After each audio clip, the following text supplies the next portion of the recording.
नमस्कार दोस्तों, मैं शुभोजीत आप सभी का फिर से स्वागत करता हूं आपके अपने चैनल दी मैड हिंदू में।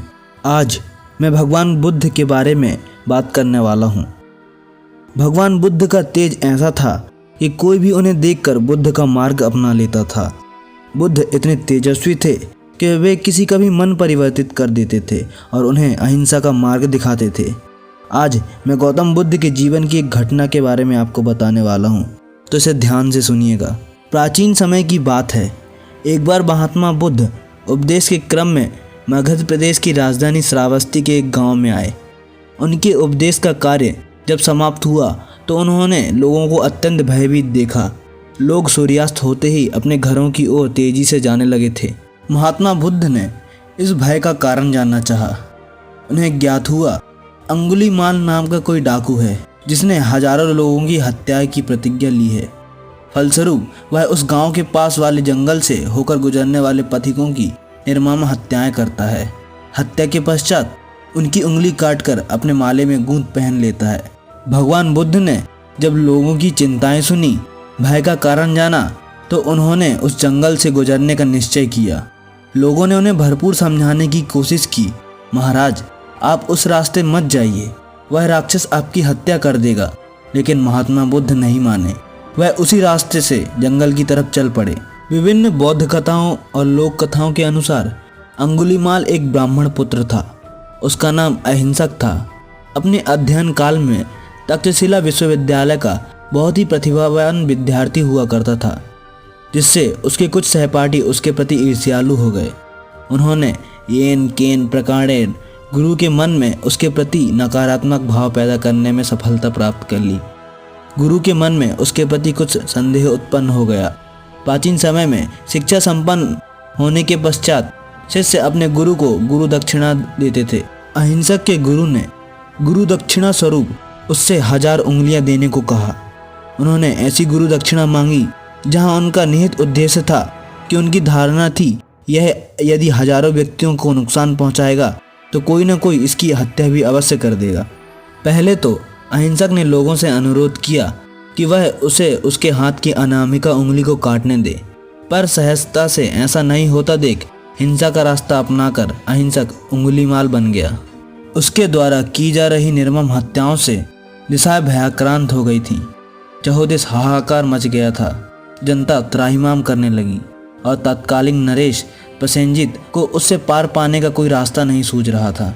भगवान बुद्ध जंगल से निकल रहे थे, तभी जंगल के सन्नाटे को चीरता हुआ एक कर्कश आवाज उनके कानों तक पहुंची। ठहर जा। भगवान बुद्ध ने बिना परवाह किए अपना चलना जारी रखा। एक अनोखी घटना घटी। अंगुलीमाल अपने पूरे सामर्थ्य से बुद्ध का पीछा करता रहा, लेकिन मध्यम कदमों से चलते बुद्ध तक नहीं पहुंच पाया।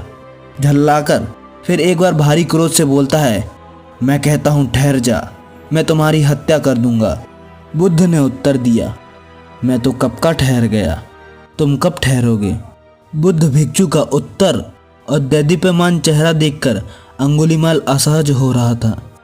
अंगुलीमाल ने कहा, मैं तुम्हारी हत्या कर दूंगा सन्यासी, क्योंकि तुम हजारवा शिकार हो, और सन्यासी तुम्हारी उंगलियां काटकर मैं अपनी गुरु दक्षिणा और अपनी प्रतिज्ञा पूरी कर लूँगा।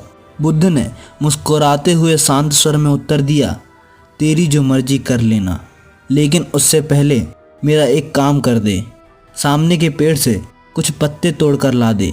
बुद्ध के मुखमंडल के तेज का प्रभाव और अपने 1000वें शिकार की लालच से भसीभूत अंगुलीमाल झट से पेड़ के पत्ते तोड़ लाया। बुद्ध को देते हुए बोला, ये ले। बुद्ध ने कहा, अब इन पत्तों को फिर से उसी पेड़ में जोड़ दो। अंगुलीमाल बोल पड़ा, कैसी नासमझ बातें कर रहा है सन्यासी, जो भला एक बार कट गया उसको कैसे जोड़ा जा सकता है। बुद्ध ने कहा, मैं भी तो तुम्हें वही कहने आया हूँ। जब एक पत्ते को पेड़ से जोड़ने का सामर्थ्य तुम में नहीं है तो तुम्हें तोड़ने का अधिकार किसने दे दिया। तोड़ना बहुत सरल है, जोड़ना बहुत कठिन। अंगुलीमाल के हाथ से कतार छूटकर जमीन पर गिर पड़ा। आंखों से आंसुओं की धारा चल पड़ी। अंगुलीमाल ने अंगुलों की माला बुद्ध के चरणों में डाल दी। तथागत बुद्ध वापस गांव की ओर चल पड़े और उनके पीछे पीछे अंगुलीमाल आंसुओं से भीगा हुआ तथागत बुद्ध के साथ ही चल पड़ा। अंगुलीमाल बौद्ध भिक्षुक बन गया।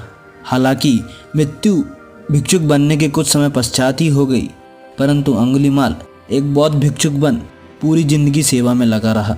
इस घटना से हमें एक बहुत ही शानदार सीख मिलती है कि एक व्यक्ति का विचार कभी भी बदला जा सकता है, चाहे वह कितना ही खराब जिंदगी क्यों ना जी रहा हो।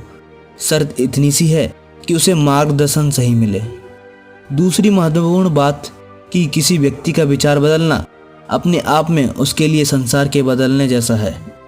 जैसा विचार वैसा संसार। अच्छाइयों के आगे बुराइयां देर तक नहीं टिक सकती, उन्हें झुकना ही पड़ता है। अतएव जीवन में परेशानियों का पहाड़ देखकर घबराइए नहीं, धैर्यपूर्वक उनका सामना कीजिए। अगर आपको ये वीडियो अच्छी लगी तो आप इस वीडियो को अन्य सोशल मीडिया प्लेटफॉर्म के द्वारा अपने दोस्तों को शेयर कीजिए और अपनी बातें नीचे कमेंट बॉक्स में लिख भेजिए। तब तक के लिए बने रहिए द मैड हिंदू के साथ। जय हिंद।